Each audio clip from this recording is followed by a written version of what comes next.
evening, everyone, and welcome to my channel. I have a story here from Motor1.com News about a dealer whose technician took a Corvette for 148 miles per hour joyride and actually gives the owner a brand new car. As you can see in the video posted, I managed to get this video from the article itself because it was no longer available on YouTube. The joyride was basically over 17 minutes long, almost 20 minutes long, but I've managed to condense it to around 4 to 5 minutes so you can see for yourself where the technician actually takes the car out of the garage and goes on the road and starts driving. You will see it go up to 148 miles per hour, but you can watch for yourself. But I will continue to read the story that was shared by Adrian Pedano. Hopefully I pronounce his name correct. And the article is entitled "All's Well That Ends Well."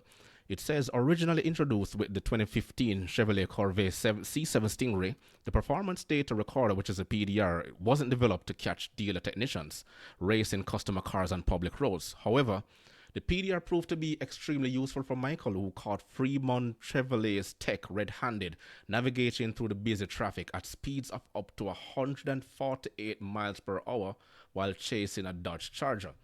If you continue to watch the video, you will see everything happen as it unfolds. So the article goes on to say, as we reported at the beginning of the month, the 2021 Corvette owner reviewed the footage captured by the car's PDR after taking his C8 to the service shop to investigate a noise in the engine bay. Having seen the somewhat shocking footage, Michael decided to get in touch with the dealership and explain his predicament. Now, if I may add, it's not unusual for technicians to take cars on the road to diagnose a problem, whether it's in a knocking in the engine, or whether it's a noise in the front end, a kind of vibration, something that feels off with the car, and the technician has to take the car on the road in order to diagnose the problem.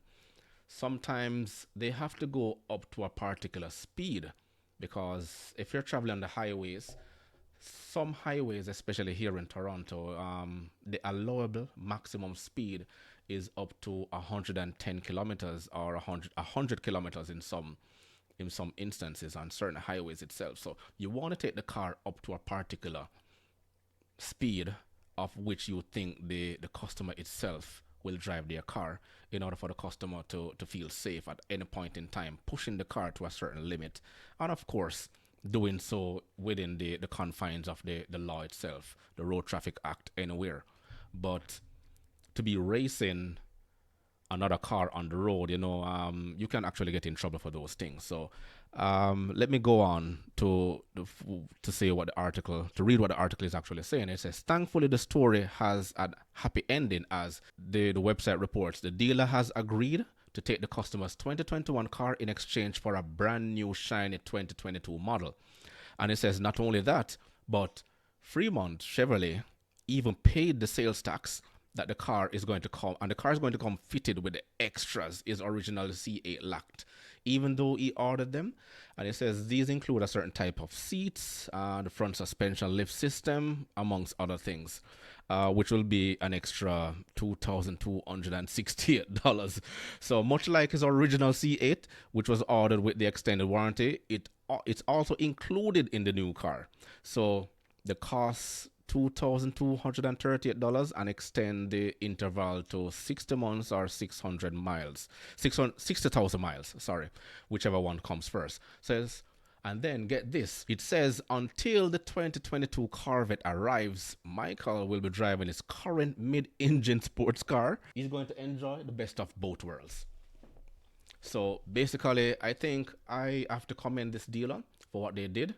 They stepped up, they took full responsibility, and they ensured that their customer was happy. So it's all about maintaining a high customer retention rate, and I spoke about that in my previous videos based on the interviews that I did with all those other technicians and personnel that work within the dealership itself.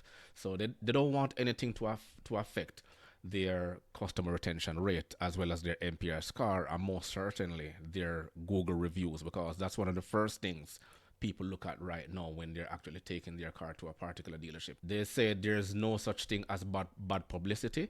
I think Fremont Chevrolet did a wonderful job, as I explained, and this will actually help them, help their PR and in some way.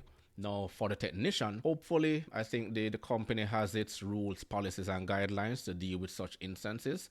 But again, we can't allow the actions of one person to make it bad for everyone, because mechanics are the one who actually keep our vehicles on the road, believe it or not. The food on your table, the mechanics ensure you get that. And let me extend it a little bit by saying that, right? The trucks that are delivering the goods from state to state, long haul, short haul, they need mechanics to maintain those trucks. So believe it or not, Amazon with their delivery vehicles to deliver those goods to your doorsteps, they need mechanics to maintain those trucks to you, right? The aircrafts, aviation mechanics are needed to keep those planes flying. So I'm just extending basically what mechanics do on a day-to-day basis, and we can't bash them, right? We're all human. We're allowed to make mistakes, but at the same time, no, let's not get over ourselves. But we commend Fremont Chevrolet for stepping up to the plate and making this happen. And thank you very much for the article. I will be posting the original link to this article so you can go and share and watch for yourself again. And if you want, you can always come back to this video and watch this video again and again and again. But anyway, without further ado, please remember to like and share your comments. What do you think of this story? Did you think Fremont Chevrolet did a very good job? Or do you think that this mechanic actually went too far? Tell me what your thoughts are. Have a good night, and hopefully we will talk again. Bye.